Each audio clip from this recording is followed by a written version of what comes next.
Chapter 3. Birthday Party. Pain like Kai hadn't felt in a long time enveloped his stomach as he felt himself get sucker-punched while he slept. Groaning and opening his eyes, he could see his assaulter was not a fist like he first believed, but a knee. A small knee with mighty power backed by the momentum of a jump.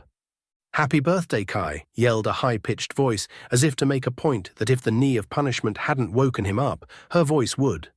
Too late to play dead and fall back to sleep now that he had reacted, Kai grumbled and shifted until the offending knee moved off his stomach. As the blanket slid down his body, the morning chill was the first thing he noticed as goosebumps formed on his arms. He looked to his side where his younger sister now sat staring at him with a mischievous smile. At 3.5 years old, Ariel was the bane of his existence in the mornings for the past half year. He was certain that his little sister and their mother had some sort of deal, colluding and conspiring to ruin his mornings by not allowing him to sleep in. Kai reached out and ruffled her blonde hair as he swung his legs off his bed. Stepping onto the wooden floorboards, he left his back exposed to the impish 3-year-old. Knowing full well what was coming next, he prepared himself and she vaulted herself onto his back, wrapping her arms around his neck. Grabbing onto her thighs, he hoisted her up into a piggyback position. "Onwards, my mighty steed," Ariel called out with a giggle, pointing her finger forwards to the open doorway. Kai ran through the halls following the smell of the cinnamon aroma to the kitchen. His mother stood in front of the large hearth, stirring 3 massive pots of what he knew to be his favorite food, cinnamon chunk stew. An odd food for breakfast, but they were having dinner with grandfather later tonight, so he wouldn't be able to eat it then. His father had made a special trip to the capital to buy cinnamon just for his birthday meal. Looking at the mostly empty table, Kai could see his older sister staring at the pot of bubbling stew, a small line of drool escaping her lips. His mother turned to Kai, giving him a loving smile. "Ariel, would you please be a dear and go get your father and your brothers?" she asked, noticing Kai's current situation as Ariel was still clinging onto his back like a baby monkey. He noticed the fire below the stew go out, a layer of ash smothering it. "Roger," Ariel said as she hopped off and lightly padded through the house until he heard the front door open and close. "Happy 8th birthday, sweetie," Rachel enveloped him in a hug. Kai closed his eyes, letting the tranquil aura wash over him. It felt too good to be true, to have been given a second chance at life, and one with a family so doting and caring. Quite often he found himself doubting, wondering if he should abandon his plans of revenge. Not only was the task of revenge a monumental undertaking, assuming Lucian and the others still lived, but it could possibly put his new family at risk.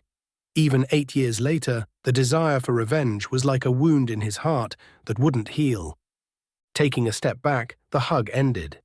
He looked to his left where his sister still sat at the table, chin on the table, staring at him with eyes that screamed, "Sit down so we can eat already." Getting the message, Kai walked over to the table and took his normal seat. A yellow blur raced across the room and sat down in the chair next to him. 3 others followed behind a moment later. "Finally! Look who finally decided to wake up. I thought we were never going to have breakfast," his younger brother Jacob pointed out. Unlike his father and older brother, Jacob, who was 2 years younger, was a lot more outgoing and sociable. Because of their age similarity, their parents often had them spend time together, which ended with them often competing, even when Kai was not trying to. Kai's older brother Garen strolled across the room. Piles of floating ash hovered above his head, his face scrunched up in concentration as he controlled it. His father Octavian came in last, giving Kai a quick hug. He retched from the smell of his armpits that was right near his nose. Giving his father a small push away, he mumbled his thanks, while mock gasping for breath.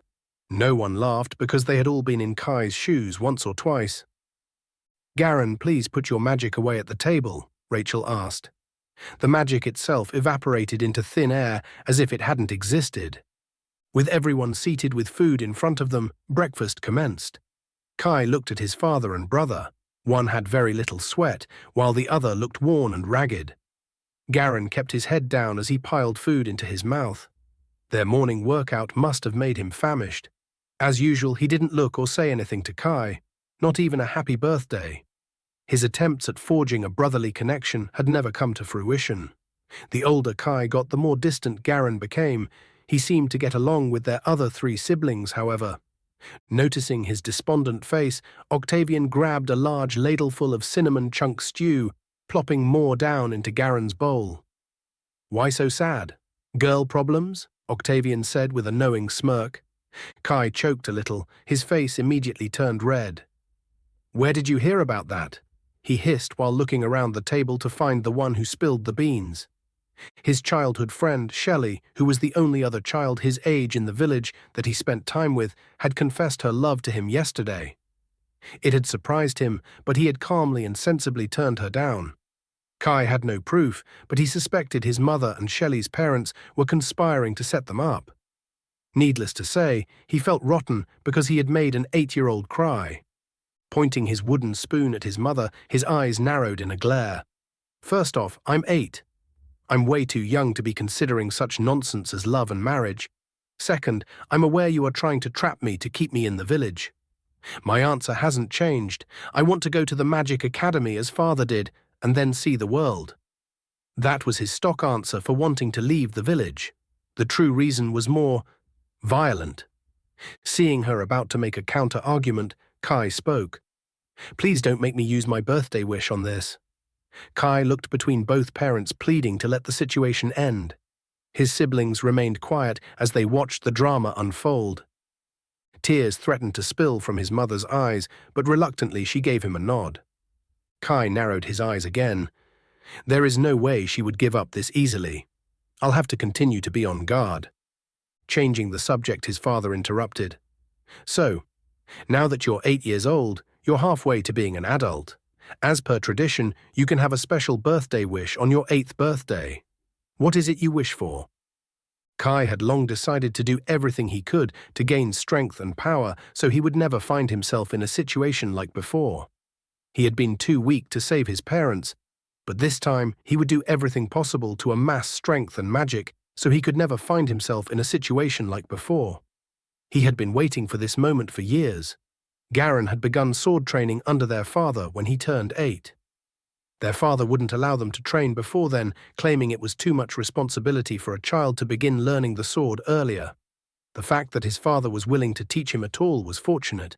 If his mother had it her way, there would be no weapon training whatsoever. I want to learn the sword from father as brother has."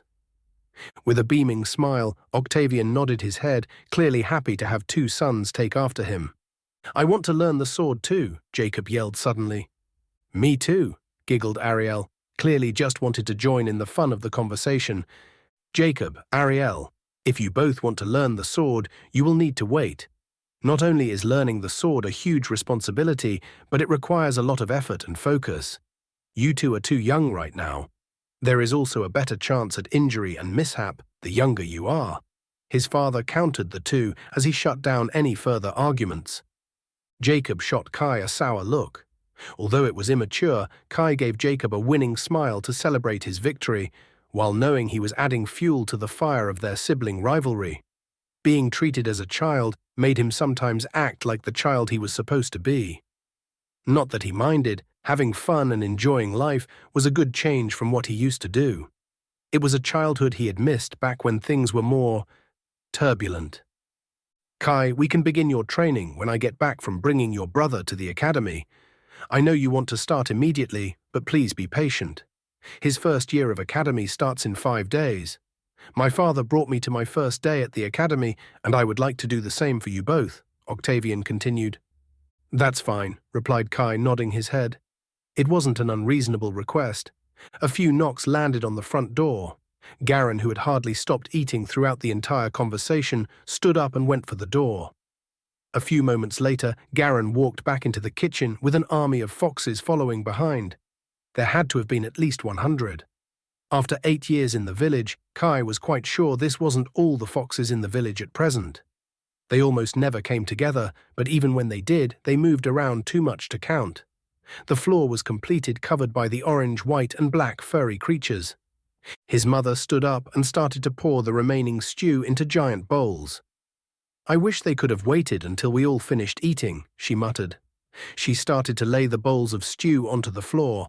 Kai watched in fascination as the foxes split into equal groups and waited for a bowl to be brought to them. The people and chief of the village claimed the foxes were guardians of the village. It was said that the foxes had made a deal with the village chief 1,000 years ago. The agreement was that they would grant the residents of Kitsune village privacy and protection in exchange for food. Apparently, there was more to the deal, but Kai had stopped listening to the obviously made-up bedtime story. Strangely, there had never been any danger or attack on the village from either monsters or other sentient beings, so maybe there was a tiny amount of truth to the tale, or the more likely option that the mists had obscured the village from any outsiders. Kai spied one of the white-colored foxes on his back, burping.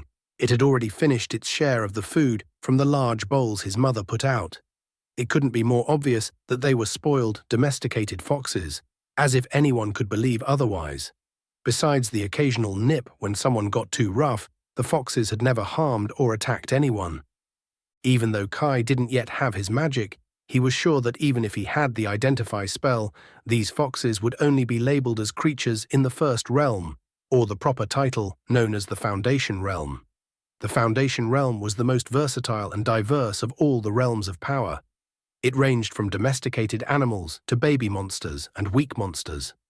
Realms and levels approximated a being's strength and could not always be judged by face value.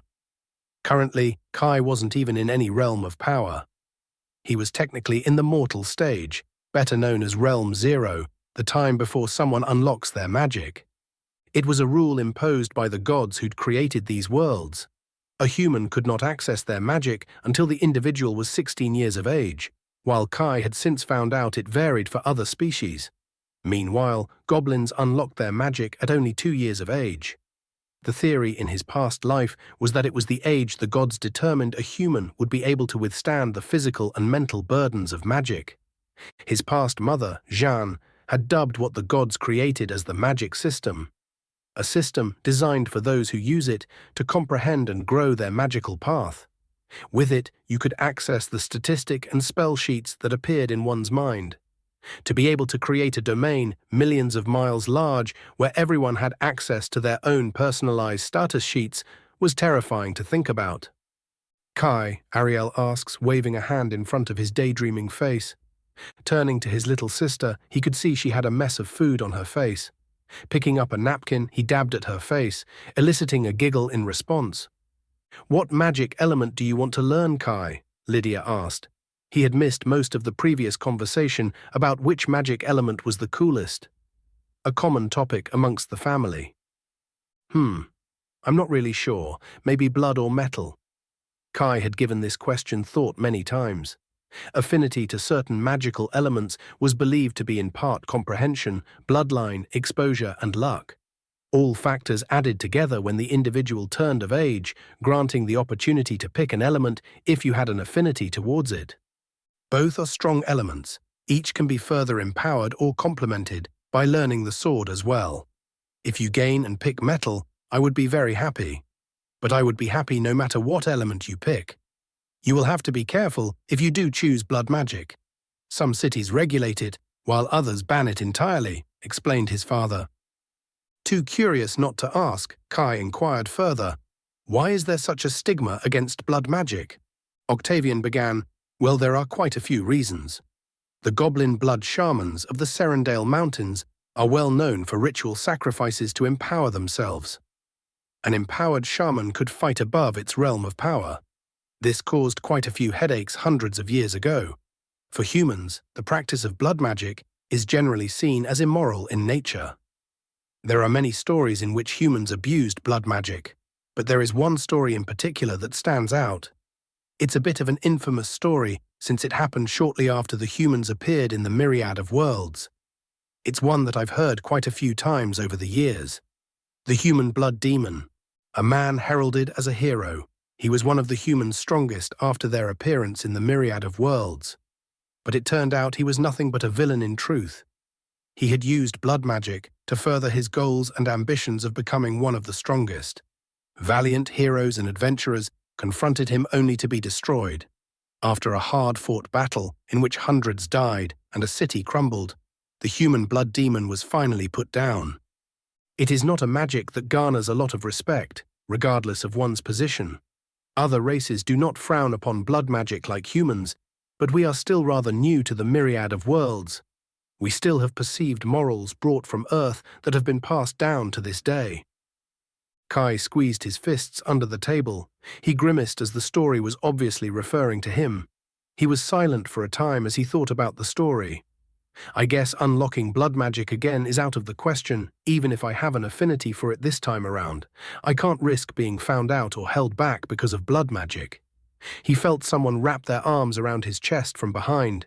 He looked up to see his mother glaring at his father. "Enough talk. Can't you see you're scaring him?" she commanded. "You pick whatever magic you want, sweetie. You will always be welcome here." He felt tiny hands grab onto his shirt as his little sister Ariel also hugged him. Feeling their love and acceptance, Kai swore he would get powerful enough to protect his family. If he could do it during humanity's most uncertain and trying times, then he would ascend even further and higher, and when he was ready, take his long-awaited revenge.